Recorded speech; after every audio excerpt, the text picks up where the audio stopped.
bangsane nyepelek karo ponokawan Petro. Gleleng. Temu bapakne. Iya. Wah, dewa iki aja tak sumbari. Dewane pirang-pirang, bapakmu lagi ngladeni dewa siji, ya Adipati nganglang jagat. Ayo, sedul modar. Nek ra prayitna, Bagong iki nek ngomong sok nyemelangi ora. Aku iki mung ngomongi ora medeni ora.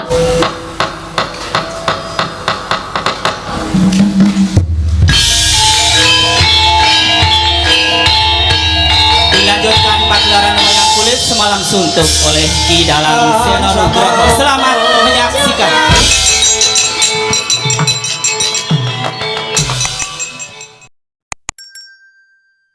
Sampun boten kirang prayogi biswanipun ingkang Raka Sidih Pangdalutal ri kalenggan sak mangke menika ri.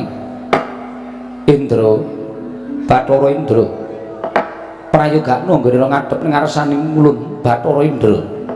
Nun iki pukulun seremban kula pengayoman kula wonten ing Madya Pada Prapting delahan. Wonten sabda paduka miji dhateng wiswanipun ingkang putra pun Bathara Indra. Dalanan sak sampunipun kepareng kula ngaturaken sembah sumangga ping pangabektinipun ingkang putra pun Suropati kunjuk ngersa maduka iwangadi pukulun sesembahan kula, pukulun pengayoman kula, pukulun Bathara Manikmaya. Ya Bathara Indra Luntamba. Akarya bongbong tiasulun ora liwat pangestu ulun tampanana kula pundhingga jimat paripin dayana ing kasantosan. Prayogakno nggone ngadhep Bathara Indra. Sampun boten kirang-kirang wiswanipun ingkang putra pun Bathara Indra iwangadi pukulun. Apa dene sira Yama Dipati prayogakno nggone ngadhep ana ing bali Marti Kunda manik dina samengko iki Yama Dipati. Pukulun. Sampun boten kirang-kirang wiswanipun ingkang putra pun Yama Dipati namung drenan sak sampunipun kepareng kula ngaturaken sembah sumangga ing pangabekti kula kunjuk sandha pepodo paduka ewangadi pukulun. Iya Yama Dipati Luntamba akarya bombong tiasulun ora liwat pangestu ulun tampanana Yama Dipati kula pundhingga jimat paripin dayana ing kasantosan. Prayogakno nggone ngadhep ngarsa ulun sampun boten kirang prayogi wangadi pukulun. Penyarian prayogakno nggone ngadhep ngarsa ulun nggih penyarian kawula non nun inggih Rama pukulun. Sampun boten kirang prayogi wiswanipun ingkang putra ing penyarian namung kepareng kula ngaturaken sembah sumangga ping pangabekti kula kunjuk sandhar pada paduka Rama pukulun.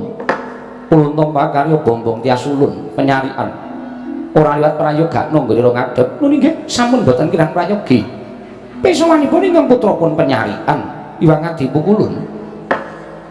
Kakang Narada Kakang Resi Kanika putra mestinipun adamel kagiat sotaning penggalih paduka Kakang Resi. Krana rikrengan menika Kakang Resi ulun timbali ngabiyantara wonten ing bali Marti Kunda manik. Monggo menika sanes dinten pepanggihanipun para Jawata wonten ing bali Marti Kunda manik ewa semanten. Jengandika Kakang kula daya ngirawuh wonten ing Kayiwangan Kakang Narada sepinten kalpatanipun ingkang rayi tadah wadana dene kula wantun hambayongi dhateng rawuh ndika Kakang Resi Narada ing Sidih Pangdalutal Kakang Resi Kanika putra. Dalah di menika sampun dados kewajibanipun ingkang Raka Sidih Pangdalutal. Jenyatanipun kula menika ngiyup sandha pepodo paduka Adi Pramesti Bathara Guru. Mila menawi katimbalan sampun ngantos ing wanci rina nadyaning wanci ratri kula mboten badhe suwala. Tetep badhe mastuti dawuh pangandika paduka Adi Pramesti Bathara Guru.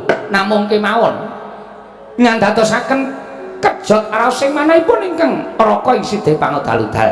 Teka dinten menika paduka ngawontenaken pepanggihanipun para Jawata. Menawi kepareng kawedharing kathah mengku suraos kados pundi tuwin wonten wigatos menapa. Nanging merayu adi tumraping para Jawata para putra monggo di kula dherekaken manjing saklebeting Kayiwangan pepanggihan catur netra ingkang Raka ing Sidih Pangdalutal. Nanging menawi kepareng kababaring kathah kepareng ingkang Raka ing Sidih Pangdalutal nganglongaken jangga nilingaken karna mastuti sabda pangandika paduka Adi Pramesti Bathara Guru. Adi Pramesti Kakang Narada punapi ndadosaken kejut raos sing manahipun ingkang rayi karena sampun pinten-pinten warsa miwah pinten-pinten wulan laminipun kayiman katingal tentrem jinem miwah para kawula ugi katingal ayem tentrem ingkang sami mapan wonten ing Janaloka. Inggih. Nanging boten kados pinten-pinten dinten menika pangraos kula boten ngraosaken jenak tuwin kepenak. Dangu sangsaning dangu wonten hawa panas ingkang sunduling ngawiyat menika saking dayanipun menapa Kakang Narada menawi kepareng ambabarana ingkang raying Suralaya Kakang Resi. Alah. Nuwun sewu. Pandangan ngaten menika tumraping Ngaraka menika mujudaken setunggiling panodi menapa lair batos mujudaken satunggiling pandangan. Liripun kados pundi Kakang paring dawuh mekaten? Nggih, mergi. Adi Pramesti Bathara Guru menika dados dewaning para dewa. Ingkang mangreh jagat raya menika paduka Adi Pramesti Bathara Guru. Sampun ngantos kok namung mobah musik para titah nadyan kutu-kutu warngatoga kemawon jinaring wonten ing pangawaos paduka. Nanging sabab menapa namung babagan perkawis gara-gara ingkang boten damel jenjem tuwin konjem penggalih paduka teka paduka miji dhateng ingkang raka sithik pangudal-udal. Menika naminipun nguyahi seganten. Paduka sampun priksa nanging badhe nyobi dhateng raka sithik pangudal-udal. Mboten Kakang. Ngibaratipun kula ingkang damel cangkriman boten wonten jamak limrahipun. Kula ingkang anyangkrim utawi ambatang cangkriman menika mila Kakang kedah paring dawuh angka kalih. Kakang menika dados kami tuwaning kayiwangan. Nadyan kula menika dados nalindraning kayiwangan nanging boten kenging nilar dhateng kami tuwaning kayiwangan. Dosa menapa ing badhe kula sandhang menawi kula wantun nilar dhateng pangawaos paduka Kakang Resi Narada. Kakang Resi Kanika Putra. Nggih. Menawi kanthi dasar papadan kados mekaten, kula badhe munjuk atur. Blaka suta blakutang terus terang boten badhe kula tutup-tutupi. Menawi Adi Pramesti Bathara Guru paring pangandikan kados mekaten, estunipun ugi cocok kaliyan rantamaning manahipun ingkang raka sithik banget dalu-dalu. Sawetawis dinten menika kula ugi ngraosaken boten wonten raos ingkang sekeca. Tuwin dangu sangsaning dangu Kayiwangan Suralaya wonten daya panas. Mongko sareng kula tilingaken paningal kula mboten nyumurupi satunggiling titah ingkang wantun rak pacak nerajang perbatang wonten lemah sangar kayu aeng pandhita tapa ingkang damel gara-gara ing kayangan. Mekaten Kakang. Inggih. Amargi tumraping Raka Sithik Bang Daludal. Gara-gara kayangan menika dumados wonten pinten-pinten bab setunggal. Wontenipun titah ingkang wantun rak pacak nglajang perbatang menika tegesipun titah ingkang wantun nglengkungi dhateng pangawaosipun para Jawata. Tegesipun titah ingkang badhe wantun dhateng pangawaosipun para dewa. Kados to nalika wonten kramanipun Nalendra inggiling ngaya inggih inggiling wesi Prabu Naga Pracana ingkang sekawit badhe nyuwun widodari nanging sejatosipun niyatipun namung kepengin dados dewaning para dewa. Menika ndadosaken gara-garaning kayangan. Inggih Kakang. Inggih. Angka kalih lemah sangar kayu aeng panjenengan prisa piyambak duk nalika wonten wana ingkang gawat kliwat wingit kepati satu mara satu mati jalma mara keplayu wujudipun wana marta menika wana papanipun para jin menika ugi dadosaken gara-gara wonten ing kayiwangan angka salajengipun Pandhita Tapa menika nuwun sewu kathah sanget para brahmana Wasu Pitri para sing sami anglampahi tapa saking sekungipun anggenipun lampah tapa wekasan daya kekiyatanipun saged sumundul wonten ing kayiwangan. Monggo perangan menika kula padosi mboten wonten titah ingkang badhe nerak pacak nerajang perbatang nglangkungi pangaosipun para dewa mboten wonten lemah sangar kayu aeng wonten ing jagat menika sedaya sampun sami tawa tawi tawar tuwin mboten wonten pandhita ingkang lampah tapa. Malah menika sak mangke monggo dados kewajibanipun Adi Pramesti Bathara Guru lan Raka Sithik Bang Daludal supados aniti preksa wonten menapa to sababipun dene kayiwangan teka wonten hawa panas ing nadyan boten patosa panas namung manget-manget kemawon namung saged ndadosaken binunging para Jawata. Menika monggo sami dipun upadi lan Raka Sithik Bang Daludal dadi Adi Pramesti Bathara Guru Anjra ingkang Guswita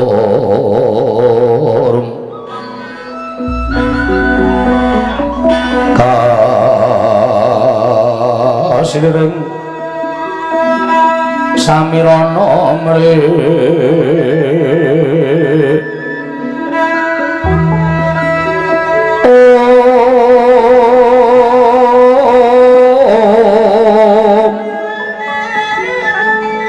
sekar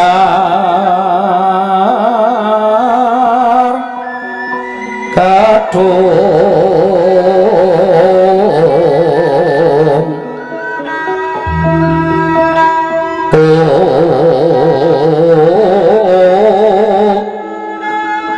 ngas kandanyo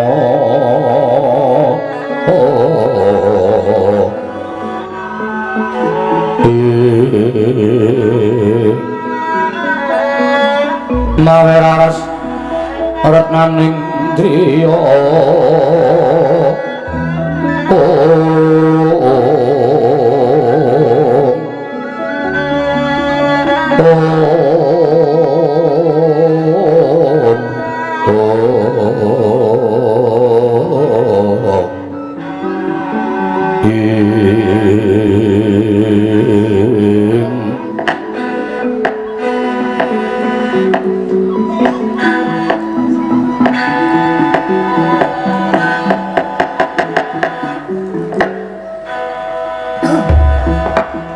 Kakang Narado, menawi kok kakang maring dawuh ing mekaten ing ngrayi ing Suralaya nedya glejah duwe anggelar dhateng kawontenanipun jagat. Nggih, menika langkung prayogi.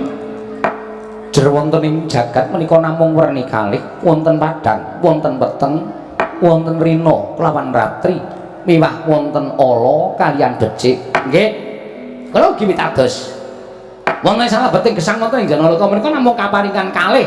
Inggih menika padang peteng bungah susah, bejo cilaka, ala becik lan awan bengi kasinggihan mekaten. Monggo peranganipun jagat menika rikalenggan sak mangke ingkang nembe dados lakon. Inggih menika boten salet kejawi namung putulun para Pandhawa miwah putu-putulun para Kurawa. Ingkang benjang badhe nglampahi perang ageng inggih menika winastan Baratayuda Jaya binangun. Pandhawa mapan wonten ing kabecikan, mondene Kurawa mapan wonten ing angkara murka. Menika sampun kinudrat dhateng panguwasipun para Jawata. Namung semantena kula glejah gesangipun para Pandhawa. Mboten wonten peranganipun Pandhawa gangsal cacahipun ingkang ngalampah tapa. Sadaya tetep dhateng kewajibanipun mangreh dhateng sagung kawula dasih negari Ngamarta. Semanten ugi peranganipun para Sata Kurawa. Mboten wonten ingkang wantun singlar saking kewajibanipun nadyan Kurawa tansah damel gegering jagat parandene sak mangke saged sirep saking para Pandhawa Kakang. Nggih, inggih. Namung adaanipun nuwun sewu lho Di, kula aturaken ing ajeng wonten satunggiling brahmana tapa menawi menapa dene satriya tapa menika ingkang saged adamel gara-gara kayiwangan menika inggih para-para satra ingkang ngambek utawi ambek sadu budi. Tegesipun para satra ingkang tansah teteken ati suci pepayung budi rahayu amargi kegiatanipun tiyang sae menika nuwun sewu saged sumundul wonten ing kayiwangan parandene kegiatanipun ingkang tiyang ingkang tumindak angkara murka menika senadyan sundul langit menika mboten saged ngasuraken dhateng perbawanipun tiyang ingkang tumindak sae. Mekaten Kakang. Nggih.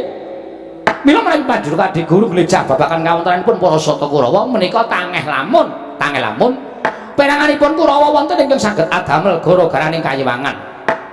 Namung menawi Paduka Adi Guru glejah babagan kawontenanipun para Pandhawa, kula kinten menika saged pinanggih amargi nuwun sewu Pandhawa menika nembe ambaten kemawon sampun dados gegering jagat raya. Nembe dipun batos dening para Pandhawa nggadahi krekat karekat tuwin karep kados menapa kemawon. Pandhawa menika nembe batin kemawon kayangan menika sampun poyang-payingan boten kanten-kantenan. Lho menika lho dayanipun tiyang sae menika ngaten menika. Inggih Kakang Narada.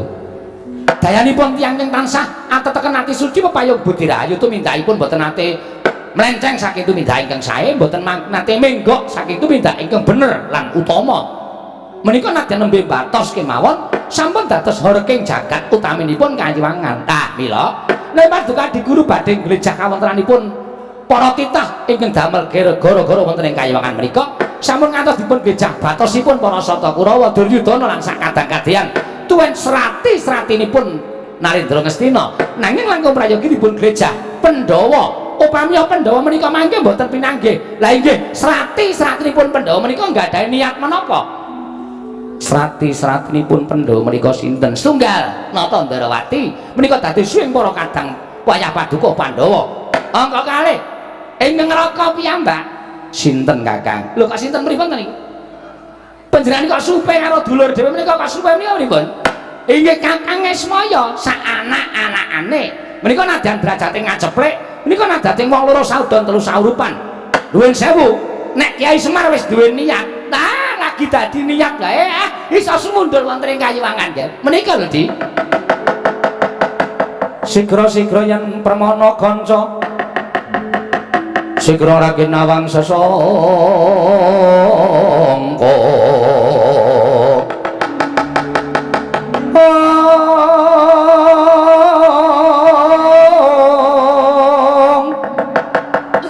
Nalendra mbek marwa sing sang katriku mulung mangrempak ing wadya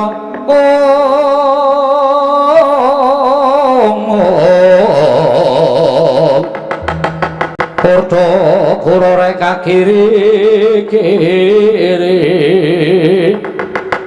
ro nanggono magawe gelar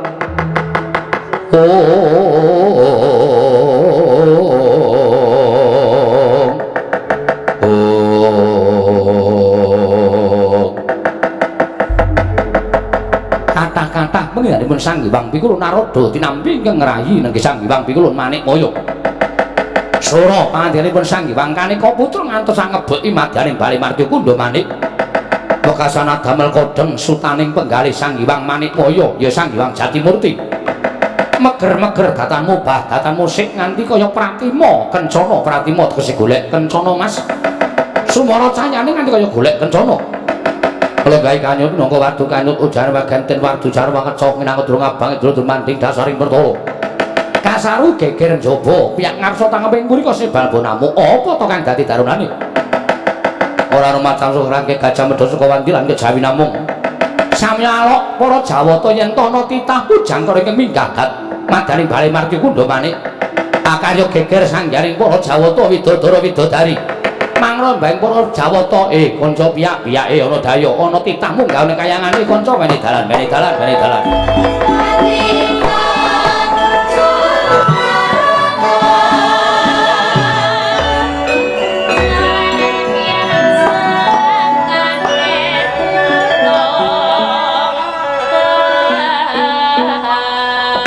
Tata trapsilanira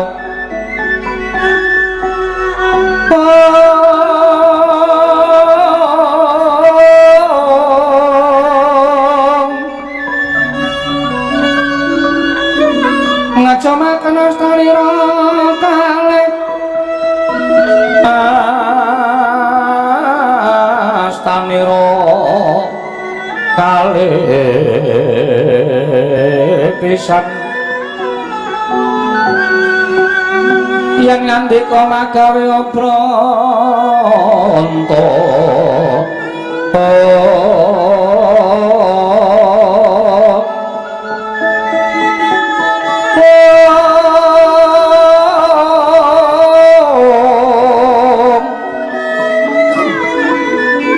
yang ngandika magawe obranta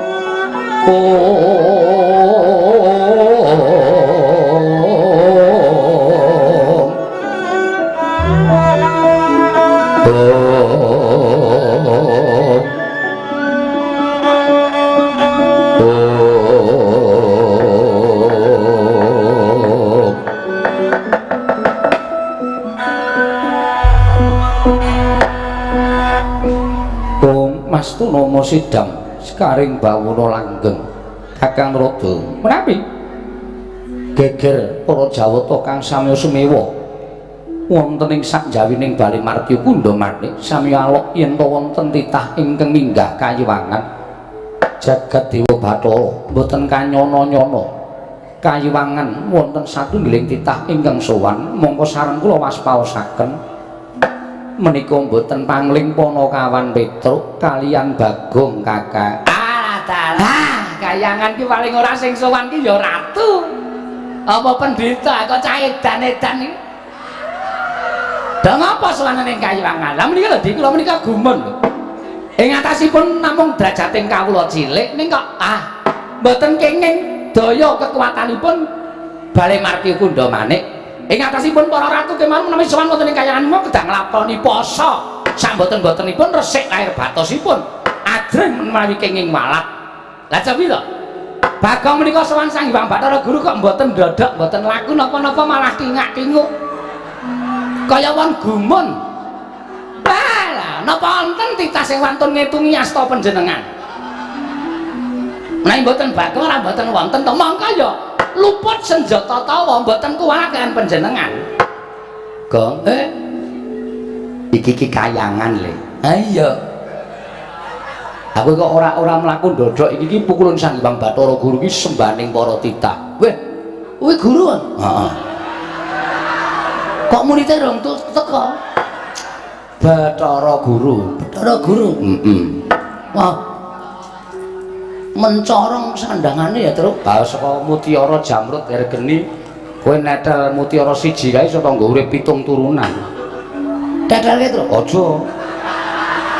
Ora wani kok dadalke ora. Malak ning lho kok malak piye? Tangane papat ya. Iwang Kulon Bathara Guru tangane papat. Wah nek adoh suwe kuwi. Mergane keleke ning ngosoki papat. Tenan ora? Petro, wonten dalem Bu Kulon. Kita sowan yo kena ning Suralaya, ning mbok yo sesuk meniki nek sowan ki ijen. Ora kan dadak kejak Bagong. Wah, para dewa dah ora kajen mungsuh Bagong nek carane kaya ngene iki. Ayo Wang Kulon Bathara Guru kok denekke keleke papat. Monggo ulun ki ndereke panjenengane wis mangabat-abat rong tau wani karo Wang Kulon Manik Maya. Lah kok iki bocah iki core kawani karo Sang Wang Kulon Manik Maya ki. Tro iki tep apa wong e, Tro? Ayo wong ayo kok omonge tanpa pedhot Iwang Pikulun Bathara Narada. Weh iki apa? Sing sok diomongke bapak kae lho. Wah, lagi iki aku weruh. Heeh. Kaya jok kowe. Jok kowe pait. Bagong aja sembrono lak idak mutar kowe. Kowe lho gedhe aku kowe. Gong. Ora ngawur to kowe iki. Kon njur arep nang Kayuwangan arep ngawur ora. Ponokawan wonten dawuh Bu Kulun. Aja kladuk wani kurang geduga, Bagong. Dalem. Kita aja rame. Aku pawita. Kowe kuwi, hah? Lah kok muni wita aja rame. Kita iki kowe. Aku kita. Berarti aku nek munggah Kayuwangan jenengku ganti kita. Ora ya tetep Bagong ning celuturane nek nyebut kowe iki kita. Wah, ngerti ora melu aku mumet aku nacane. Kata-katane iki beda karo nggone dhewe. Bagong. Ulun isih gedhe palimarma ulun marang jeneng kita. Aja gawe geger. Mengko mundak kita kena walak. Aluweh. Kowe kuwi lho, kita. Jare Bathara Guru kok ulun. Iki ora rampung-rampung mung perkara cah mocap petuk siji iki lho. Ulun ki aku. Lah, berarti ulune loro to. Kae ya ulun iki ya ulun. Kitane mung aku tok. Wonten dawuh Bu Kulun. Padha rejo sak prapta kita. Weh, kowe ya kita to wis. Kowe ki menengo sik. Aku tak wangsulan sik. Wah, ora denger aku. Ora denger wae, ora paham. Angel nang kene iki ditelusuri kata-katane iki angel. Wis wangsulan to. Nunamit pasang Kalimantabe dinebine iki lho duni dumawing tawang tuwang. Tinepatno ing tulak manuk Bu Kulun. Nering sambi kula sowan kula tebih saking Rubeda kepareng kula nganturaken sembah pangabekti kula kunju. Iya Petro ulun tampa, ora liwat pangestu ulun tampanana. Kula pundi nggo jimat paripe dayaning kasantosan. Petro kantong bala pada desa prapta kita. Nggih, Bu Kulun Narada wilujeng. Kepareng kula ngaturaken bekti kula kunjuk ngersanipun paduka ulun. Lho. Ladong. Piye Tru? Salah apa bener? Salah. Ora. Iwang Pikulun Bathara Guru. Iwang Pikulun Bathara Gulu. Guru kok gulu. Ketrikel ilate. Iya. Gandeng kita kuwi atmajaning Kakang Ismaya. Mula ulun paringi pangapura. Sanes Pukulun. Lho. Sanes piye? Kula niku anake Semar dudu anake Ismaya. Ismaya iki jenenge bapak iki ya isi Ismaya. Wah, nek ngono kok ora kendang. Si Es ngono. Si Es. Pak Es. Bakal Madaraja Sapranta kita. Wah iki lakone iki. Pangestunipun Iwang Pilun Narada. Nering Sambikala Pikulun.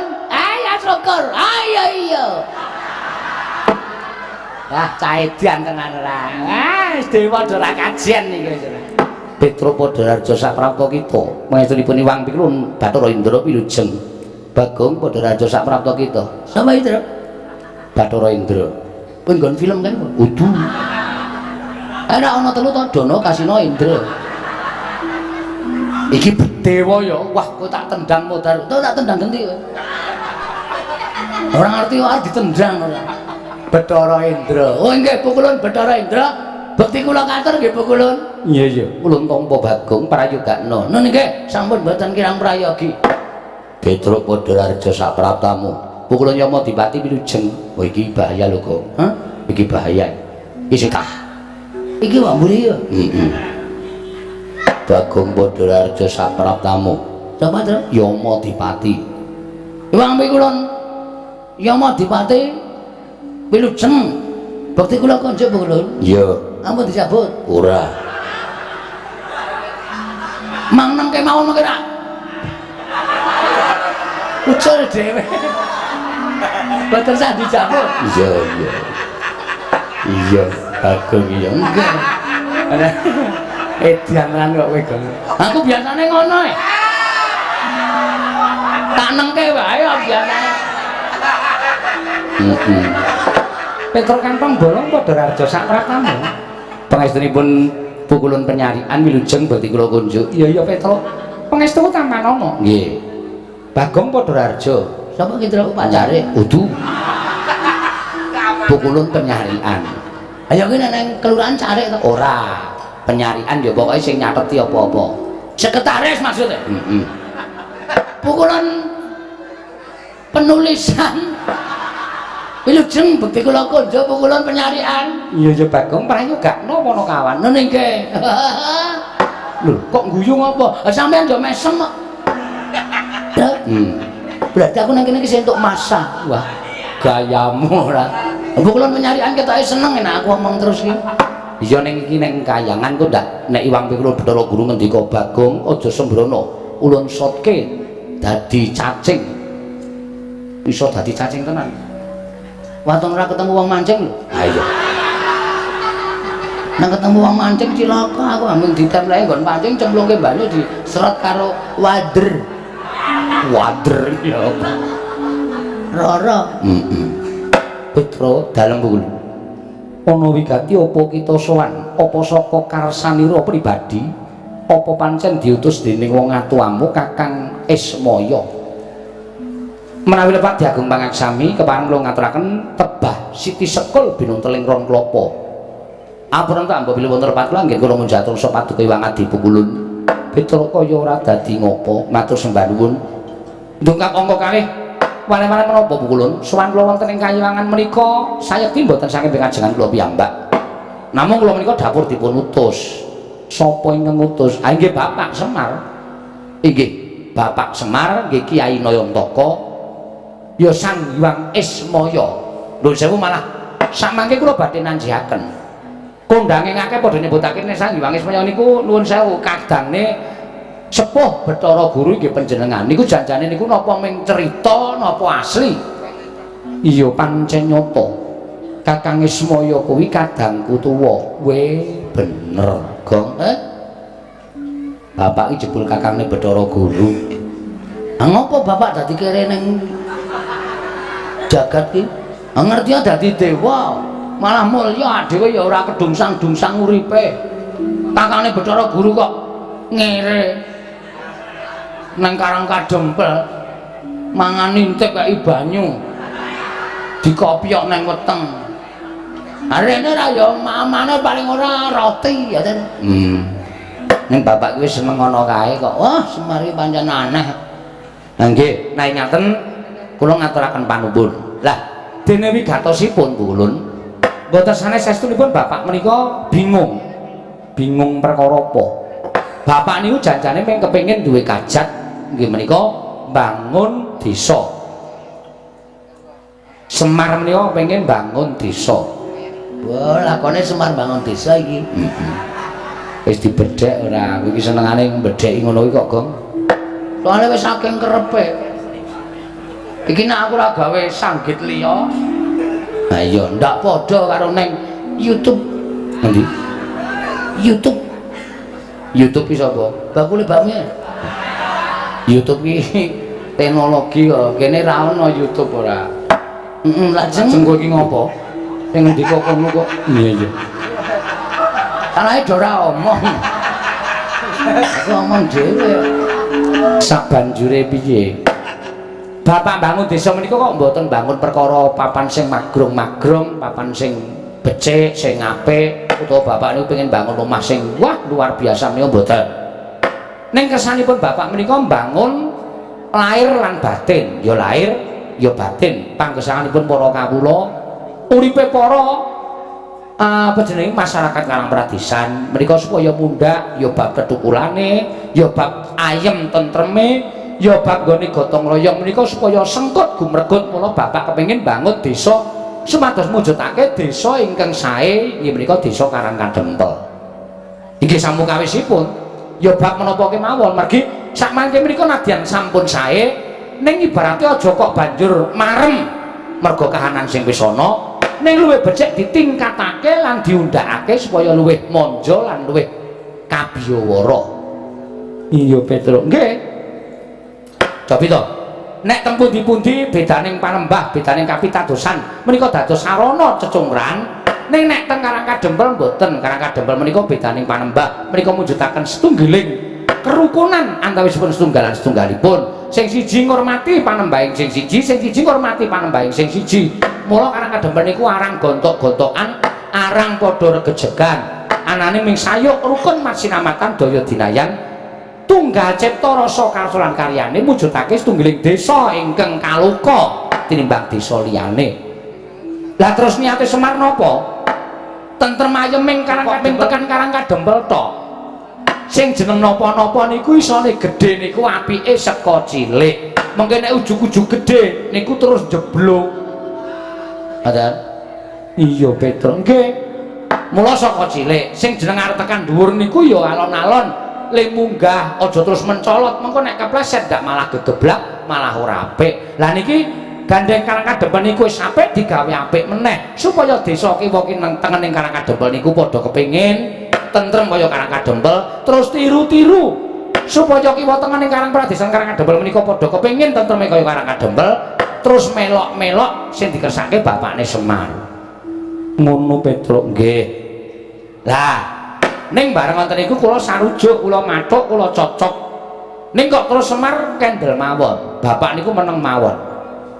Lah terus kula jawil, jane apa Pak? Ana bab sing abot apa piye?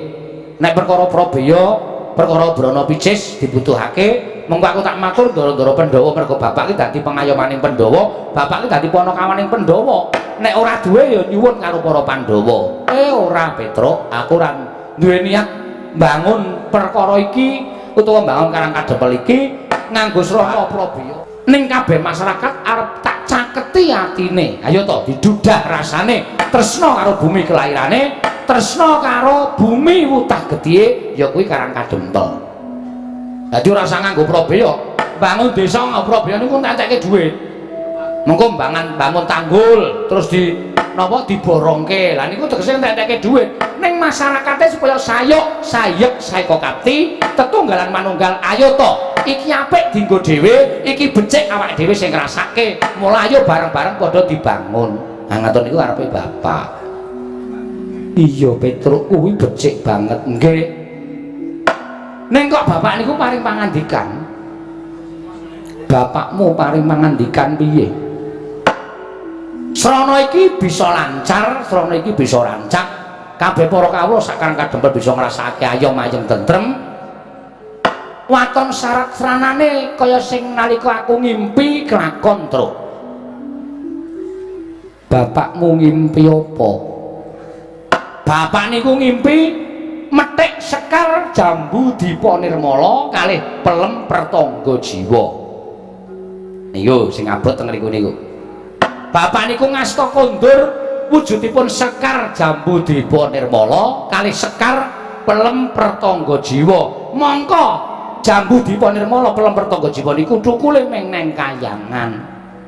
Lah terus kula cancut, saiki gareng piye sing tuwa? Sagu munggah Kahyangan ora? Gareng sambat nek awake lara kabeh.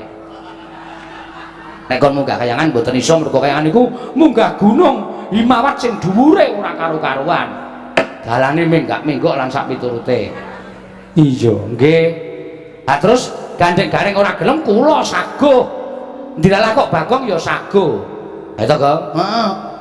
Arep kula karo Bagong walu tekan mriki ora bareng. Kowe metu ngendi to, Gong? Serungga. Oh. Kowe metu parang tritis mesti ngono ta, Tru? Heeh. Nilai losmen ta kowe ora? Ora ya. Wah, iki. Napak tilas. Napak tilas dengkulmu melocok ora. Senengane aja sok buka wadine wiyaga-wiyaga. Aku mula omah, aku liwat Serungga. Ha iya. Arep mampir none Simbah malah gerah. Ya ora apa-apa. Lah sak banjure mila suwan kula sampun pun Bathara Guru menika wonten sukalelaning penggalih sak mangke paring ogungan. Kepareng sak mangke mandhapaken Sekar Pelem Pertangga Jiwa lan Sekar Jambu Dipa Nirmala menika kaparingga dhateng Petruk niku bapak sing nyuwun. Omonga Bathara Guru, omonga si Manikmaya. Aku wis ora mapan ning Kahyangan. Aku wis ikhlas dadi titah, aku wis ikhlas dadi menungsa lumrah. Nek nganti Bathara Guru kok ora menehke kembang Jambu Dipa Nirmala, kembang Pelem Pertangga Jiwa, aku sing arep munggah ning Kahyangan. Bathara Guru njaluk tak walik mripate. Ngoten. Ya, Gong. Ora aku ora krungu kok. Ajar lho kowe. Ora ana kata-kata ngono ki ora ana. Kowe senengane nambah-nambahi ya, Tru. Oh, bapak iki wong sopan wadake ora ana kata-kata kaya ngono kok. Apa bapakmu ngendika kaya ngono? Jane mboten. Namung kula ki mawon supados suasanane rada tegang ngono lho. Pripun? Dipun paringaken apa mboten? Nek diparingake dina niki ajeng kula boyong kalih Bagong, dene ora. Kula kaparingan Purbawasesa. Terus ngene maju tak sebul bun-bunamu. Nek wis tak sebul bun-bunamu, kowe munggah wuru ora meneke kembang Jambu Dipa Nirmala, kembang Pelem Pertangga Jiwa. Kowe ngamuk ning Kahyangan. Ora ana sing iso menang karo kowe. Arep Manikmaya nggunakake cis Trisula, guntur geni guntur angin, ora bakal iso ngobong awakmu, ora bakal bisa tumama ning awakmu. Nah, nuwun sewu mula bengi niki kula rada gleleng. Lah nek kula wis disebul bun-bunan kula, kula mboten ajeng pripun-pripun. Upama panjenengan ndawake guntur geni guntur angin, nek kula ora apa-apa, ning mang ndawake Bagong. Bagong dereng disebul bun-bunane. Wah, semari banci ndek banci ladan. Ha iki kok sing dadi korban aku ngene. Kowe wis disangoni daya kawijayan karo bapak, aku blas e. Ha engko nek ditamani cis Trisula sing modar kowe. Modar nang kene. Aja kuwatir, Bagong. Wong mati nang Kahyangan ki njujug swarga. Wis. Wis truk kowe bali dhewe. Aku tak mati nang kene. Aku ngendikane Bathara Teka iki, Hus. Anu Bathara Antarada iki nek mati nang Kahyangan ki bakal munggah swarga. Wis kowe ning neraka tak idiak sirahmu. Lamit ya, Tru. Sing ngomong sapa wong mati ya didelok ala becike, nek ala ya nyemplung neraka, nek becik ya nyemplung swarga. Ora ana kok mati ning Kahyangan jujuk swarga iku ndapusi Bathara Antarada. Wah, asem e. Ora tanggung jawab lho. Agenge pancen trembelane kok iki. Iki Bathara Antarada iki kami tuaning Kahyangan kok dijak-jak. Ajak ora? Ayo ajak. Ajak ya wis. Ngene kok geger ora. Ngono Petruk. Nggih, nyuwun pangapunten. Namung sedelo kemawon. Mangke menawi sampun paripurna dipun damel srana syarat inggih menika wujudipun pambangunipun padukuhan Topat Desa Karangkadempel badhe kula konduraken upami dipun paringaken dhateng Bapak malah Bapak matur nuwun syukur kinaya pusaka wonten ing Karangkadempel pukulun Jaja muntap lir kinetap duka yayap Petra kocak mundarandir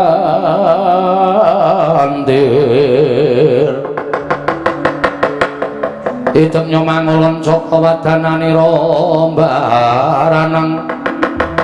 in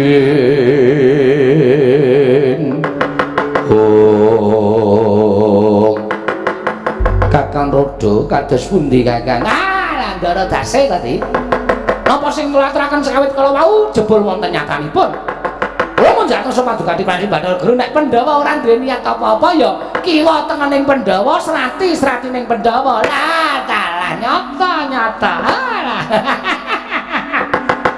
Petra sowan njaluk kembang Plempertangga Jiwa kembang jambu dipun nirmala monggo Purbawasa nasta Paduka Prabu Bathara Guru dipun paringaken menapa mboten nek ora diparingake ya kudu bisa nundung Petra nek diparingaken ya menika langkung sae jan nyatanipun ingkang mbetahaken menika Semar Badranaya Kakang Semar Nayantaka mriki kadang paduka sepuh piyambak inggih Kakang nanging menawi kula paringaken sakmangke menawi kawanguran dening para titah sanesipun tan murungoke dinten kula menika dewa ingkang banci Dembanjiladan liripun sampun kathah ingkang badhe nyuwun sekar Plempertangga Jiwa miwah sekar jambu dipun nirmala mboten kula paringaken nanging sareng kula warga kula piyambak ingkang nyuwun tumunten kula paringaken menika mangke dados alok ing para titah ing mapan wonten ing Janaloka Kakang wis monggo ning kudu ngati-ati lho Di ngati-ati lek atur wangsulan lan Petra Kantong Bolong ning nganti panjenengan sisit gone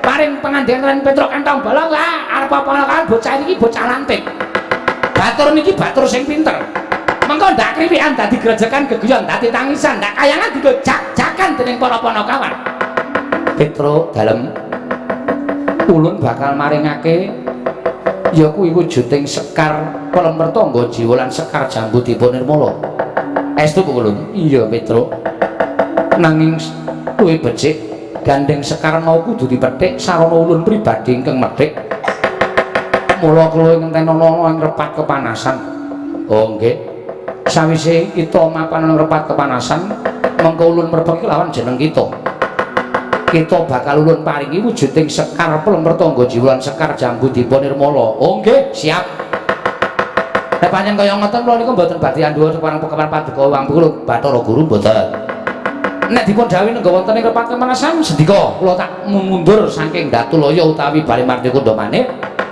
ngentosi sak bibaring pepanggihanipun para Jawata kula ngentosi rawuhipun miwang pikulun Bathara Guru iya Panakawan Petra menawi ngaten nyuwun pamit pukulun madal pasilan sing ati-ati aja kaya bocah cilik pukulun rada kula nyuwun pamit Petra sing ati-ati pukulun Bathara Indra kula nyuwun pamit ya Petra sing ati-ati pukulun Yama Dipati kula nyuwun pamit ya Petra sing ati-ati pukulun Menarian kula nyuwun pamit ya Panakawan sing ati-ati sampun pukulun kula nyuwun pamit ngentosi wonten ing repat kepanasan iya Panakawan sing ati-ati aja kaya bocah cilik Panakawan Petra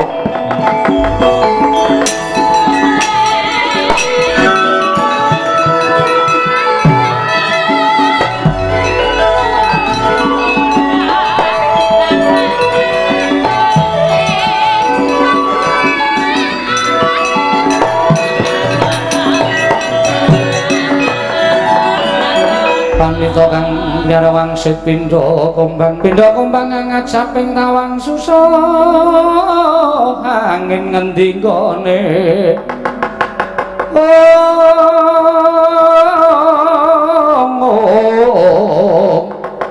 susah angin ngendi gone Kakang Rada punapi Petruk sampun kersa mundur lah menika kok kadangipun Petruk Bagong tasih mogok-mogok wonten ing mriki. Lah Bagong kita ki Petruk ki wis metu ning repat kemanasan kok kowe kita durung metu ki piye? Metu kok dipaksa. Lire piye kita ora gelem metu? Ra ati kula kok ora kepenak ya. Ora kepenak perkara apa Bagong? Nek Petra mboten patosa nggadaken pengendikanipun Iwang Pikluntrada, ning nek kula kok setiap omongane piyai niku tak petung, tak glejak. Tak goleki iki lereke kata-katane iki nanti. Mengkono, nggih. Lah terus panjenenganipun Iwang Adipukulun paring pangandikan. Niku kula bundeli teng ati kula. Jane nganten mawon. Luwih becik jujur mbangane sampeyan tumindak sing ora jujur mengke gawe gelo atine Petruk gawe gelo ati kula mengke kayangan rusak merga saka pakartine Petruk awulung sampeyan jujur pangandikaku sing piye Bagong akeh wong sing kepengin njaluk kembang Jambudipa Nirmala kembang pelemper tangga jiwa mboya ulun paringake yen nganti ulun maringake kelawan Semar ateges padha ngarani yen to kula warga diwenehi ngampil nek wong liya ora diwenehi ngampil mengko dikira mban cindhe mban ciladan ayo ta nggih mboten iya Bagong nah dengan melihat kata-kata itu iki omongane kok tekan kaya ngono ki piye ra kanthi niti priksa kalimat kaya ngoten niku kula nggadahi pemanggih lan kula saged menggaris ngandhapi ora kaya kowe menggaris ngandhapi ki apa menggaris bawahi kalimat panjenengan ateges panjenengan boten ajeng maringake wujuding kembang pelemper tangga jiwa kalian kembang Jambudipa Nirmala nggih napa mboten Kakang rada kados pundi ora dalah konangan karo genjik siji iki wah dalah Petra ora iso gagapi mung jane adi guru lah kok malah Bagong sing iso nyurasa mung jane adi Pramanik ya dheweke ora trima lan ora gelem metu ning lepat kepanasan ah das pundi Dik nggih kula piyambak bingung pun saniki ngaten mawon kalah cacak menang cacak dipun blakaken kalian Bagong ngoten Kakang nggih monggo kula aturi bloko kita us napa ya jenenge ulun kula aturi bloko kalian kita tetep kualik panjenenganipun pukulan kula aturi kita aduh kula aturi bloko kalian ulun sakarepmu Bagong bloko suto blak kotang terus terang waduh kata-katane kok kaya ngono to kata-katane piye aku mau bloko suto blak kotang terus terang atene genteong Bagong mau medan ning kayangan ki ora kena saru sing saru ki sapa kote kok wus ora ana wong saru kok mengira blak kotang terus terang kok saru ora prasaja wae nggih yen to Semar bakal nyuwun pelem pertangga jiwa wujuding kembang lan kembang Jambudipa Nirmala yakti Semar nerak pacak nerajang perbatang lho sebab apa sebabe Semar kuwi titah Semar kuwi titah jare Kakang panjenengan Kang Mas panjenengan Sang Hyang sapa mau Ismanto Ismaya heeh Ismaya iya lah padha karo Semar niku uripe ning donya ning jane statuse dheke wong KTP-ne wae kula delok status dewa ngoten niku ateges Semar niku dewa sampeyan aja terus beda-bedake Semar karo panjenengan dume panjenengan dadi dewa teng Kahyangan Suralaya dume panjenengan Semar urip ning Ngadipada terus sampeyan beda-bedake derajate Semar karo sampeyan niku jenenge ora kabeh mongko sampeyan padha-padha putrane modar aku coba ora denge kok dadak omongan ora ayo anake sapa ayo anake bapakne sapa empuh Sang Hyang Bathara Tunggal nah Sang Hyang Bathara Tunggal lahir ceprot wujud ndok nggih to ngerti kayangane tak dadar modar kabeh susah Pak goreng kei Lombok ora ana Bathara Guru ora ana Ismaya ora ana Teja Mantri mlebu nang weteng kabeh Cakep nekate kaya ngene lho. Iki nang kayangan kok nekate sak penake dhewe iki piye? Tetep ulun ora bakal maringake. Nek ora gelem maringake, Petra wis diparingi daya kekuatan karo Semar. Nawe antas malang mesti bakal tak kutuk. Dawuhe Bapak Bagong, kowe anakku sing tak tresnani. Petra tak wenehi kekuatan. Aku percaya karo omonganmu. Mergo kowe iki tim sukses Semar Badranaya. Mula kowe kudu iso omong ning ngarepe Bathara Guru. Nek pancen Bathara Guru menehake sakaremu tawane Purbawasesa, aku kakangne Bathara Guru, kowe menang gawe geger nang kayangan.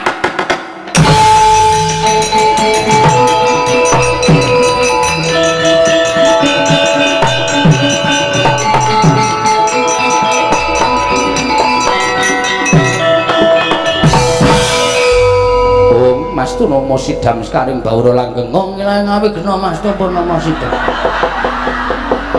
mas tu iwang jagat karo mas sinang tondo kawisane bisa panjang kunjung pasir lari jeneng anu nggih negari ku ditengkeke iki malah janturan iki ngapa kaya wah wong ilahe iki sebutaning para dewa aku ya iso nang wong ilahe sekaring bawana langgeng sekar mayang. Wah, isih kelingan lagune Gomblo. Kowe ora pukulan tepanggale Gomblo. Ayo sembuh ora caturan lagune ora. Iki sapa iki? Bathara Indra, ngati-ati ya, Nggih, ngati-ati. Nek musuh liyane kita kena sembrono ning bocah iki ndugal warisan. Ngerti ta kowe kedadiane Bagong iki saka sapa? Mula Bagong kuwi ndugal warisan ora luput senjata tawa, ora tau kena walat, ora tau kena apa-apa mergo Bagong iki dumadi saka ayang-ayangane Semar.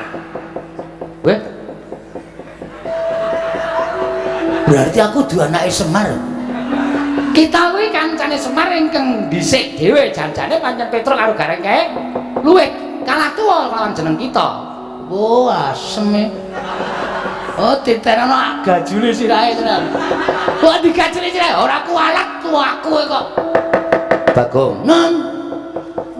Waspadakno." "Nggih, ulun Bathara Indra." Ulun putrane Bathara Guru ingkang angka catur. Angka papat? Iya. Mbarepe sapa? Lho. Perkara mbarep karo ragil kuwi dudu perkaramu. Putrane Sang Hyang Manikmaya kuwi pirang-pirang cacahe. Persasat Jawata iki putrane panjenengane kabeh. Wah, edan. Luar biasa. Ora kabeh ya?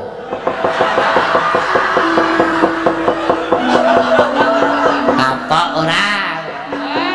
Bagonge omongan iso ditekuk-tekuk ora. Kuwi jenenge nyalahi peraturan yang pemerintah. Ana apa? Apa gunane ana BKKBN? Penyuluhan-penyuluhan. Kena ngapa Bathara Guru anake pirang-pirang. Kuwi teges ora iso dadi paturadaning para titah. Dene dawuh karo para titah, cukup 2 saja. Apa itu? Iki kok anake sing ngomong papat. Sendra, iki gek ditonyo ngono wae malah sekarang kok. Aku ditonyo, aku tiba ndene ngenengi teko, tumplak kabeh. Ora dojok kabeh semua. Wah, trondolo tenan iki. Wah, sumuk malah aku. Gagas Bagong malah keringetku dleweran ora karo-karuan. Bagong kita aja wani karo Kanjeng Rama pukulun. Mergane Rama pukulun, lho apa piye? Mulai wong dipukulun tumindake ora jujur akon karo Petra nunggu nang jaba. Ning jebul panjenengane arep blenjani karo Panakawan Petra. Monggo Petra iki kakangku. Sing dikongkon karo bapak ki werna loro anake Semar, siji Petra loro Bagong. Nek Petra ora dong kalimate utawa pengendikaning para dewa, Bagong sing iso glejah pengendikaning para dewa. Mula wektu dina iki kula njaluk keterangan sing gumathok. Nek ora dikekke Sekar Plempertangga Jiwa, Sekar Jambu Dipa Nirmala, Lena pangendamu penek dhewe. Lho. Dadi penek dhewe apa enek wae. Aku kulino nyolong. Nang penek tak yok. Gogrok kabeh kembange. Aja ngawu gawan ngawur. Ya wis men. Yen kita wani kan para dewa, tegese kita bakal cepak pati kita Bagong. Pancen kuwi sing tak gayuh. Urip ngopo bendina mung bayar kreditan wae. Esuk 2000, awan 2000, sore 2000. Uripku ki wis rekoso. Ciduk tak kredit kok. Lah cithik kok dikredit bangetan lho. Ya men karepku. Sedang rusak urung lunas ya wis ngrekoso malah uripe. Kita metu njaba tunggu ning repat kepanasan. Mboten. Pun keterangan. Diparinge napa mboten? Yang diparingke Kayangan ayam ayan tentrem.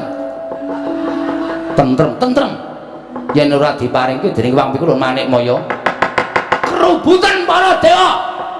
Lah bocah iki ayo suarane kok ya sampeyan. Ayo. Sapa kene sing dadi senopati nang para Jawata? Yen perlu ya mau dipati kon jabut nyawane. Bagong urung jabut nyawa, teteki untune jabuti untune. Sing kondange Wang Pikulun Bathara Brama. Sing iso ngobong apa-apa, apa rumangsang aku ora nggawe ember. Bathara Brama metu guyang legane ngati. Mlebes banyune. Ayo sama meneh sing arep rubut karo Bagong. Nek ora tak kayangan iki ndak dewa-dewa ora adil. Bangane Semar munggah ning kayangan wong tuwek ketayalan. Luwung Bagong sing ora truma ning kayangan. metu njaba ora metu ulun bopong ning njaba. Ayo, bar bopong aku piye kowe Bathara Brama.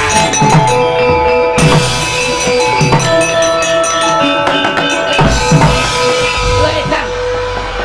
Iki ya bali meneh ki piye? Endra. Iki gak merucat ki piye?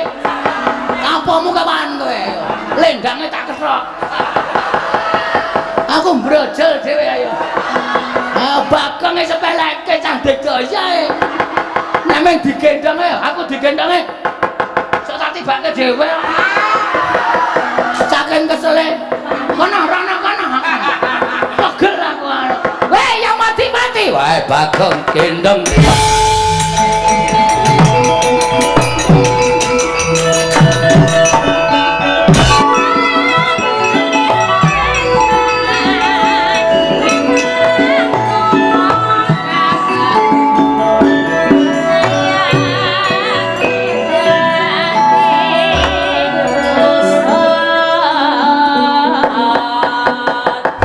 Wis metu nang repat kepanasan kok kowe jek kari ning Suralaya kok.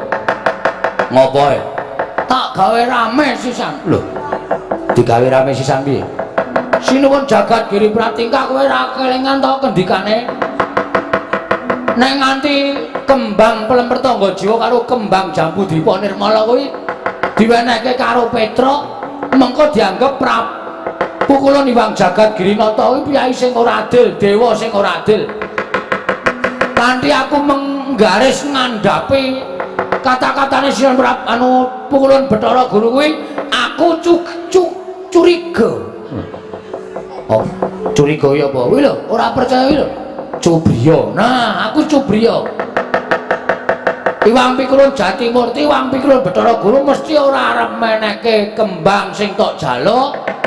Nek kowe tekan repat kepanasan iki mesti mung arep diapusi arep diwenehi keterangan sing janjane Sekar utawa Sekar Pelemper Tangga Jiwa, Sekar Jambu Dipa Nirmala kuwi ora bakal didonke ning Karang Kadempel. Aku metu nganti digotong karo Yamadipati ya, Tru. Oh, mosok? Iya. Welang mergo do ketoke do wedi kabeh aku ngamuk ning kayangan. Bathara Guru unek-unekke. Lho. Kowe ora disotke. Wes ora mandi. Aku kok disotke. Sing jeneng nggo nangker tak uyuhe demite mlayu kok. Apa meneh mung disotke dewa. Ha terus Iki titenono mesti dewa-dewa do tekan kene. Nek dewa tekan kene kowe ngati-ati lho, Tru. Nek kowe kon bali aja gelem, bali kena ning bareng karo Sekar Pertangga Jiwa, Sekar Dipa Nirmala. ya manut karo kowe le. Heeh.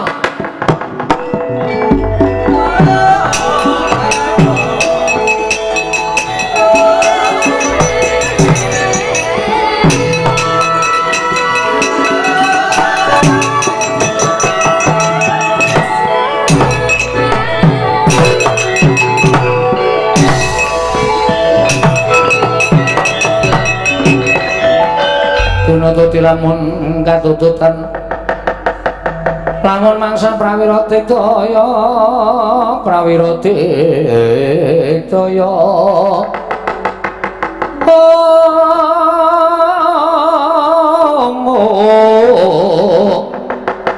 ora manggono makawe kelari rawang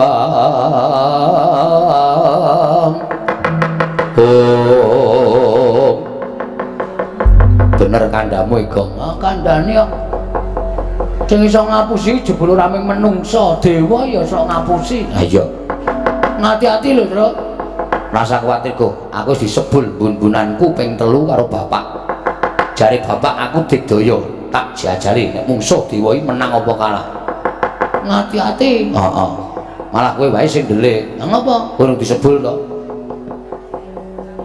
nadyan ora disebul dening bapak tak cobane aku nek mungsuh dewa Tru menang apa kalah kira-kira ketoke kalah apa rawana masalah men kalah ya men ya wis diantepi ya diantepi bakti kula kunjuk pukulun sang Bang Bathara Indra ya pitul katompo pangestuku Tampanana nggih sangat anggen kawula dadosaken jimat Pulun Ndara Brahma bakti kula kunjuk ya pitul katompo pangestuku Tampanana lho pundi sing mburi sapa Tru Bathara Brahma wah iki sing seneng sok ning radio lho sapa Brahma Kumbara Udu Brahma Karak wis kuno banget kok aja ditoke to wis do lali kuwi iki kuwi jaman cilik-cilikan kuwi Brahma Kumbara kuwi ora ha iya Pukulun Bathara Indra bakti kula kunjuk ya Bagong tak tampa kowe mau tak gendong kok merucut sampeyan ning gendong ning angas-angas ora serius mula kula nggruk kula obahe tiba terus mlebu melih teng Suralaya iya nggih terus dibopong karo Kakang Pukulun Bathara Yamadipati ha nek nika le nyikep tenanan nganti rasa ambegan aku nganti tekan mriki niki Bathara Brahma bakti kula kunjuk ya Bagong tak tampa pangestu ulun Tampanana lho niki sangat anggen kawula dadosaken jimat sik ya terus tak golek banyu lha ngopo kae Brahma kae dewaning geni nek ora disiram kok ndak ora murup genine ade cilaka rasa aku wis jebul mbun aku ping 3 rasa kuwatir kok wigatosipun ngemban dawuh timbalaning Pang Pikulun Jatimurti ya Rama Pukulun Sang Hyang Jagatnata Petruk dina iki kon bali ngandel ora terus Sekar Pertangga Jiwa Sekar Dipanirmala ora bakal diwenehake marang kowe mergo kuwi kembang kayiwangan ora sadengah titah iso mboyong wujuding kembang kemapan ning kayiwangan mangke riyen to bapak niku ya dewa ya wong bapak niku wujude titah ada dadi nek bapak nyuwun Sekar Pertangga Jiwa Sekar Jambu Dipanirmala niku wis satrepe wong bapak niku ya panjalmaning Jawata ngoten kok ora dikeparengake kok Iwang Pikulun Bathara Guru ngendika nek ora saben titah iso mboyong Sekar Dipanirmala lan Pertangga Jiwa niku ateges Iwang Pikulun Bathara Guru wis nyebratke bapak minangka dadi ganeping Jawata monggo nika titih Sang Hyang Bathara Ismaya riwon kula nyuwun keterangan nek kula entuk keterangan sing gumathok ora apa-apa kula bali kula tak matur nusane bapak ning nek mengke bapak nesu dadi manik moyo wis ora nganggep aku kakangne Petruk ora usah melu-melu aku tak munggah ning kayangan sapa sing wani karo bapak ayo wangsulan Ndra apa sing domongke Petruk iki betul karo Petruk isih gedhe palimarmane ora ngamuk ning kayangan nek nganti aku karo Petruk ngamuk umpama aku kalah aku medhun ning omah ning Karang Kadempel Pak aku diajar karo Bathara Indra karo Bathara Brahma nek bapak nesu piye blogegku geku kesatulita lit mel Indra karo Brahma kok ngajar anakku tersayang kepengen ora suwe le dadi dewa munggah ning Sulendra Bawana munggah ning swarga Dahana ngubal-ubal entut mudhar mantute bapak aku wingi dintute 4 sasi opname ya Tru ayo sembrono ora wose gelem bali apa ora nek kula purun wangsul penak awakmu yen mboten purun wangsul mapano tak cemplungke kawah condur di muka waduh kok kawah condur di muka ora apa-apa ndung adus wae dhewe kawah condur di muka ki apa kolam to wis kawah condur di muka ki geni utawa neraka sing nggo ngukum wong sing tumindak angkara isine geni tok kuwi nggo nyiksa wong aduh Lah ya mulai. Lho kok saya mulai to? Wis wajib tak paneni kok mulai. Rasa wedi to. Kawas Candra di muka dicemplungi wong ora salah karo awak kaya awake dhewe iki genine adem. Sing ngono sapa? Aku ngono. Lah nyoto apa ora? Lah mbah aku mung ngarang kok iki. Kowe iki ngawur senengane ra. Kula ten mboten pura wangsul. Yen ngono kowe wani karo Bathara Indra. Estunipun kula mboten mantun. Ning gandeng panjenengan meksa kali kula nggih nyuwun pangapunten, Petruk. Isih gedhe palimur mulun kelawan jeneng kita. Ayo Bali. Bali apa ora? Wangsul kula nek nganti didukani bapak kula isin. Kula wirang. Mula nyuwun sewu kula mboten ajeng wangsul. Yen kowe ora bali tegese wani karo para Jawa to. Nyuwun sewu mboten ajeng mantun. Kula nek kepengin mboyong sekar Prampertangga Jiwa, sekar Jambu Dipa Nirmala. Niku tok nggo saat bapak lek ajeng bangun karang kadempel kok pulus.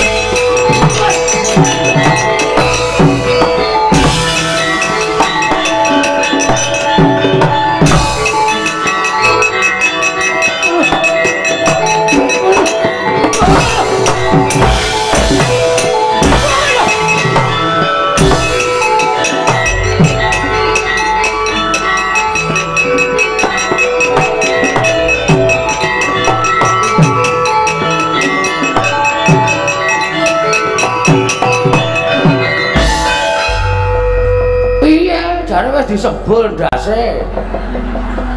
Oh, iku. Wah, Semar iki ngapusi. Semar iki biasane iso omong ngono iki lho. Gedhekke atine anak ning jane ora ana apa-apane. Ajare wis disebul sirahmu, kowe iso digdaya ngungkuli dewa. Adantem Bathara Indra kok aduh mati. Waduh gedhe wasana mati. Apa iki kowe? Kok aku isih ngrasake lara e. Wah, wis. Ya mulai ya ajare Semar. Lah ngopo? Ngapusi kok. Nyatane musuh dewa ya kalah kok. Kok tendangane aja kok. Terus piye njaluk bantuane sapa? Wis. Aku kowe. Terus. Kowe wis sing disebul Semar wae. Aduh mati aku. Apa meneh aku sing burung disebul? Diantem pisan iso almarhum. Oh ya, nganggo pikiran mana omong ki. Aku ora nganggo kekuatan apa-apa kok kan musuh para dewa iki terus maksudnya piye? Itu aja mlayu.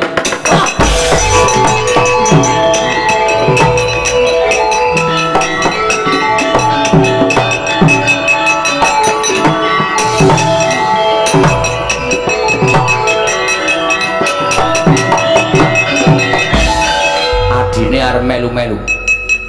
Kowe arep ngiwang karo kakangmu ya. Arep Bromo. Aku nyipta geni kobong sawakmu mati nang kene kowe. Ayo. Sing apa meneng wae. Trawat tratapan aku wajah. Ayo wani kowe.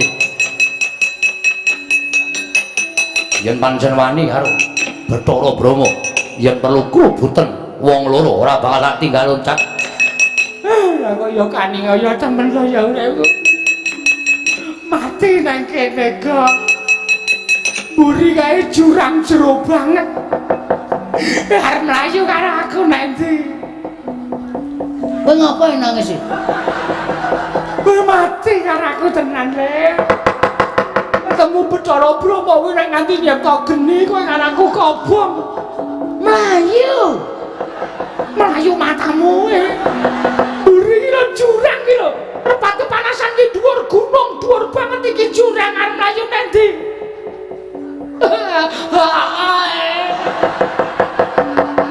Ini ya nangis. Yen pangapunten Bu kula. Kula sing nyunaken pangapunten Petruk. Bali ora? Bali pripun? Mboten wonten dalane. Bali liwat papan to dalan sing bener. Kondo karo bapakmu Siwa Semar aja ngarepake sekar Jambu Dipa Nirmala lan Prampertangga Jiwa. Walah. Iki dhewe tekan omah isih diunek-unekke bapak lho. Ya nek men diunek-unekke. Nek diunek-unekke nganti kaya ngono kae monggo bapak ki nek ngunek-unekke santen-santen. Bagong Petruk anak kongkon ra ngrampungi. Wis tak kandhani to nek aku ki kakange Bathara Guru, kowe rono ki kowe sowan Pak Lek. Balik Bathara Guru njaluk ya sing apik-apik. Bali tekan omah ora entuk gawe. Gabrak apa anak kaya ngono. Cemarak cangkeme ngono ku ya. Heeh. Mesti kena aku. Iya iki pun Mbah. Bangane kula wangsul tekan omah ming diunekke bapak. Wis kok modane kene ra apa-apa le. Mati cah loro diwujudi ya le. Ora apa-apa wae. Anakku cilik-cilik terus. Ora apa-apa, kowe ninggal anak wis gedhe-gedhe kaya bojomu lempoh.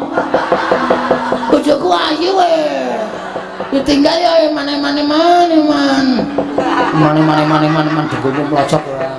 Kowe senengane. Kowe mati penak das otakmu akeh. Oh, ayo mati aja. Lah wiwitno wis ora ana dalan. Wis kowe karo aku manut wae kok. Dikapak-kapake manut waton pasrah wae. Kene marganing pati.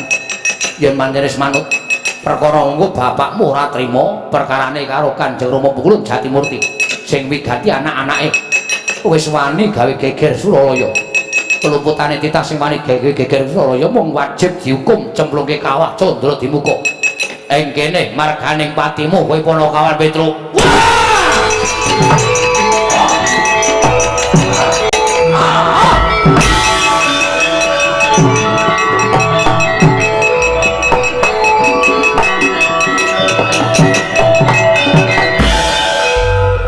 Sopo Gong?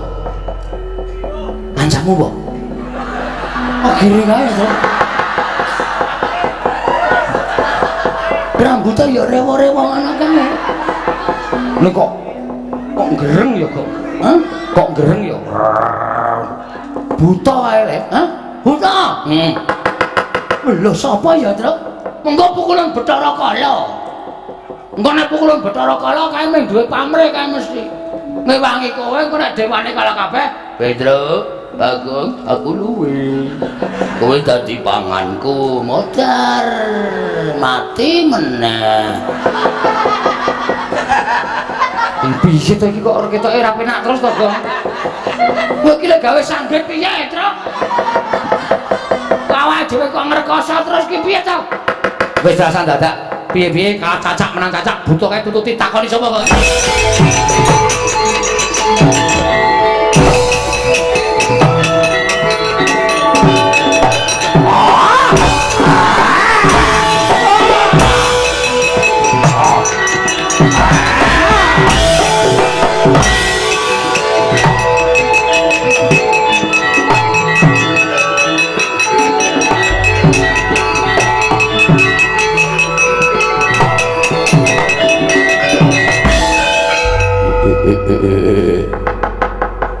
Petruk kancamu aja ketarane engko iki kenal karo kowe Petruk sapa Truk kowe kok ndek kanca gleleng ngene mbuh aku ora ngerti aku iki ora ngerti apa ana tepung ora kowe iki senengane ngapusi sapa nuwun sewu kula niku bingung panjenengan kok nyebut kula Petruk ngoten niku panjenengan kenal karo kula lho. Oh ladal. Ora kenal sebab piye kowe tau urip bareng karo aku. Engko gek kowe iki ya buta to. Kudu. Ngaku wae mulane wingi pitikku tok kudu modar iki. Tok cokoti ya ora.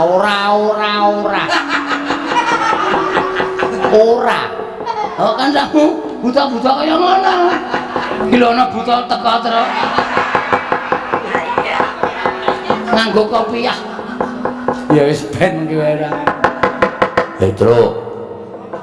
Aku ora mentala krungu penangismu mula aku mudhun saka Karang Kawidodaren. Lho. Widodari kudu sik to meneng to. Ku meneng sik. Apa-apa tok saut. Iki ben omong sik, engko ra dhewe jelas, ora apa-apa disaut. Lah kamu nih, aku mudhun saka Karang Kawidodaren. Masa widodari bentuke kaya ngene. Aku didhawuhi dening dewa supaya njaga karang kawidodaren saka bangsaning jin diunggahake dadi bangsaning dewa. Jin Gong. Oh, wis rasa takoni paham aku. Sapa? Iki nganu iki Jim dan Jum. Jim dan Jum. Kayak serial TV lah. Sama itu. Petro nun. Kowe tau urip bareng karo aku ning jamaning Jim. Sadurunge kowe dijaluk dening Semar, kowe nyegat begal karo Semar. Ditututi awakmu. Kowe mbiyen dudu Petruk ning jenengmu Raden Petruk. Walah. Begawan Solontara. Iya.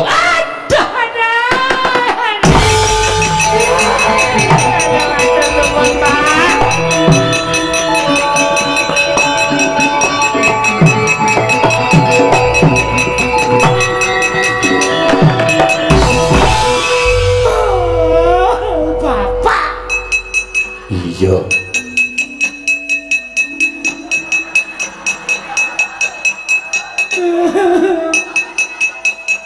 Ceruk. Ngopo? Jare jenengmu dudu Petruk. Sapa? Raden Petruk. Masa dadi Petruk ya? Oh, dibenerke karo Bapak Semar. Lah terus kuwi sapa itu? Wis tak critani ya Gong aja lara ati. Heeh. Aku iki jane dudu bapak anake Semar, aku anak bapake Bapak Sambungan. Wo, ngono pedote kok endi?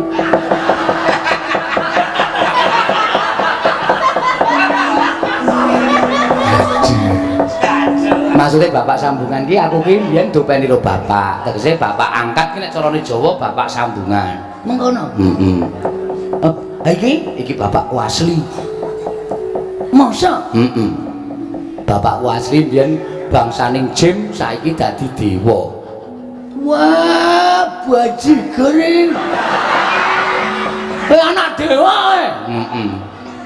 Ya nyun ngapura, Gong. Lah terus aku Kowe iki mung saka ayang-ayangane Semar. Bapakmu ya ora ana, mbokmu ya ora ana, dumadi saka ayang-ayangane Semar. Sing nyipta mbiyen ya Iwang Pikulun Sepada Wenang utawa Iwang Pikulun Asih Prana. oh, tepung aku naro asih. Asih Prana. Marse apa asih?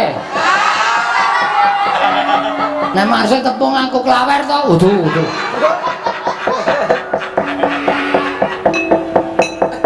Bagong kowe aja lara ati apan aku bapakne Petruk, aku Begawan Solontara.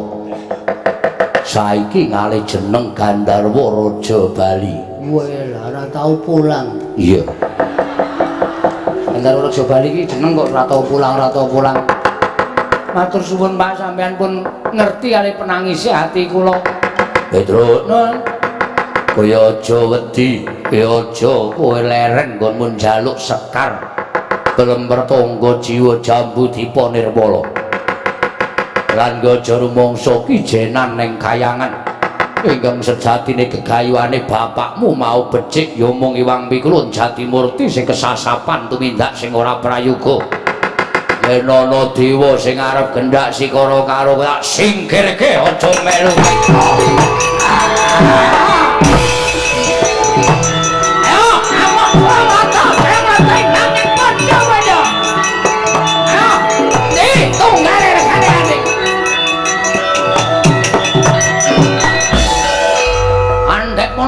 Sia-sia. Kene yo. Ayo 3.000 entuk anduk. Rumangsane nyepeneke apa ana kawan Petruk? Gleleng. Temu bapakne. Iya. Wah, dewa iki aja tak sumbari. Dewane pirang-pirang, bapakmu lagi ngladeni dewa siji, ya ana dipati nganglang jagat. Ayo, sedul modar. Nek ra prayitna, Bagong iki ngomong sok nyemelangi ya ora. Aku ki mek ngomongi kok ora medeni ya ora, mek ngomongi. Heeh. Mek ngomongi. Wong urip nang donya iki dibajeke omong kosong. Omong kosong ora. Ayo delok bapakmu lek grek ketro. Ya, wah, ayo kaya ngono kok. Ah, dewa bubar mawon ra karo-karan kalau. Wah, wah seneng.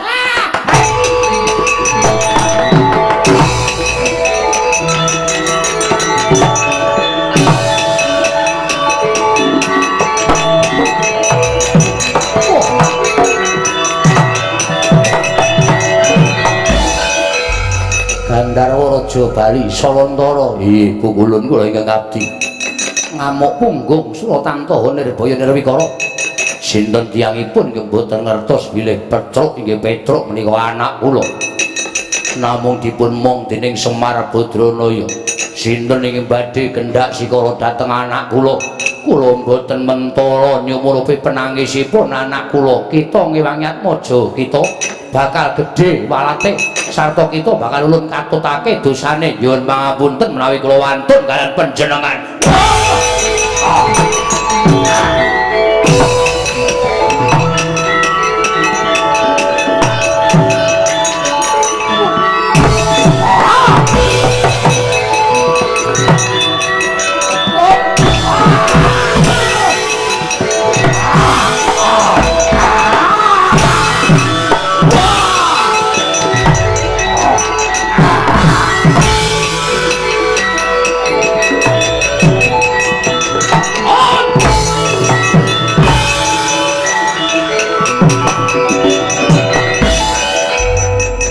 Salantara Pupulun Yamadewati ya kowe ngorak-arik para dewa ora minggat jebol nyawamu mangsa bisa ngrawet tinjung akhirat nyawamu monggo Ratri Medjaya dateng pun Gandharwa Raja Bali.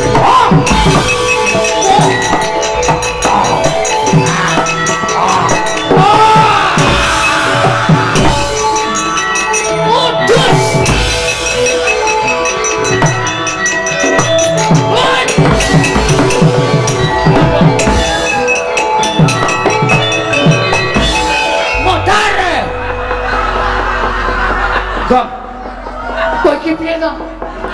Kok iso? Tok jupuk nyawane, lak pejet karo menjinge. Lah sebabe bapakmu dijabuk nyawane to? Apa melekar kaya apa? Ning wis iso tangi meneh. Oh ya syukur. Ya Madipati iki piye iki? Nyawane nendi? Aku ora weruh. Meneh nganti ora ana kowe dukani Wangkulun Bathara Guru. Mati tenan mengeda-eda iki. Aku ya ora iso njabut nyawa kok gak mengeda-eda. Ayo kok tak jabak tak pejet karo menjinge kan. Ngrek modar. Ayo ya. Urip kok.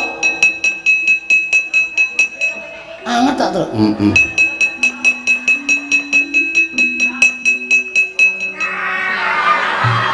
Aduh. Oh, urip. Bagong ngetan. Tangan-tangan ke. Genah mules mbok yakin. Aja kadi plintir. Kuwi kena sithik wae wetenge larane ra jama-jama. Wah, lada. Waduh. Bagong wong edan. Wah, lada. Kena setute larane raja kok diplintir padake gawe ntrontro. Woi adalah wakayanganmu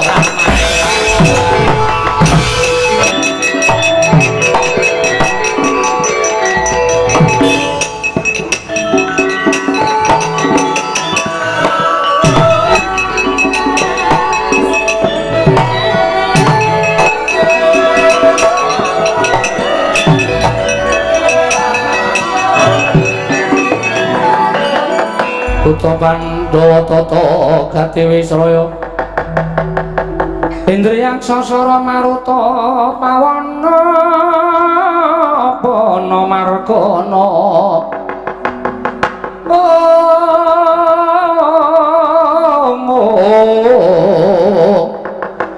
Samirana lan warayang wisikan magulingan lima Oh, kencang warudaya pak pong bu bolong kali cedhe sapa sing gawe Gandara Raja Bali wonten dawuh pukulun lah kok dadi kowe mbelani karo Petruk akeh sanjane para Jawata Widodara Widodari padha nungsang kuyang numbuk bentus padha golek papan pendhelikan awit wedi kawan pengamu ing Salantara iya manah kula namung boten mentara kula mireng dhateng penangisipun anak kula pun Petruk anggenipun dipun sikara dening para dewa wekasan kula kedah mandhap lan belani dhateng anak kula ya bener sing jeneng arep netangi kamurkaning wong lanang kuwi siji Ruswana bandane angka loro Ruswana bojone angka telu Ruswana anake mesti bakal muntap inggih mula ra jeneng mokal Petruk kuwi atmaja kita. Petruk kuwi anak kita. inggih Petruk kuwi anakmu. Mula ora jeneng kaya ento kita mbailani karo Petruk Kantambala. Ya mong ngene ya. Gandara Raja Bali aja nganti kawanguran Iwang Jatimurti. Sabab yen nganti kawanguran Iwang Jatimurti kita mengko bakal nampa pidana saka Iwang Jagadgiri Pratingkah. inggih ulun Sartane Petruk Kantambala apa dene Bagong?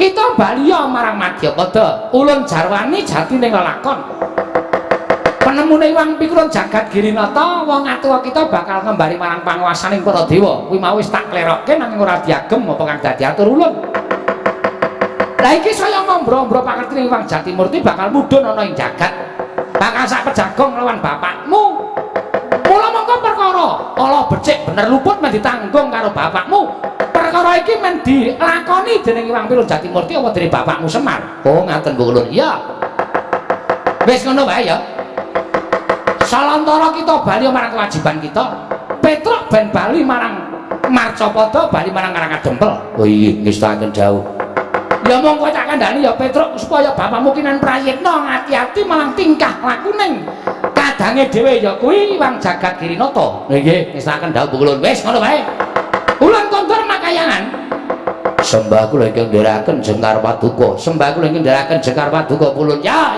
wis karya slamet ya Petruk bali nang Marcapada mriki ngestakaken dawuh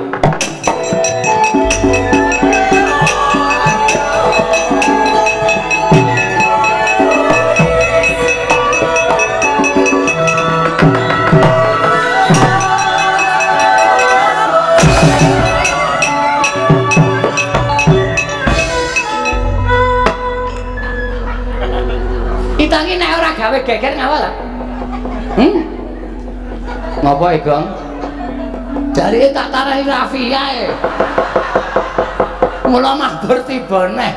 Wah, lah trondolo tenan. Dewa kok digawe wirang. Ulun iki pujakane dewa lho, kok setute ditaleni Rafia. Mula mabur kok bali medhun meneh. Oh, upama udu jeneng kita. Dadi apa kita? Dadi wong. Kurang ajar to iki. Gong wis Gong. Mengko gara-gara meneh. Kowe pedhot dalan iki terus angel eling ngangkat truk. Ayo pokoke wis iki wis ngono wae aku talene ajar kowe.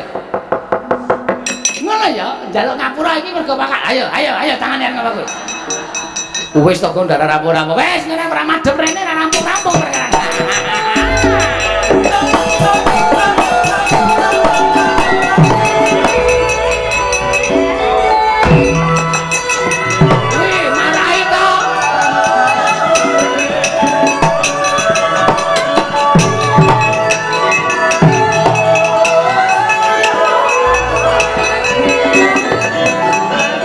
Buka Pandhawa tata gati Wisraya Siang nyama wingis tutuk mangolir gua sela mangling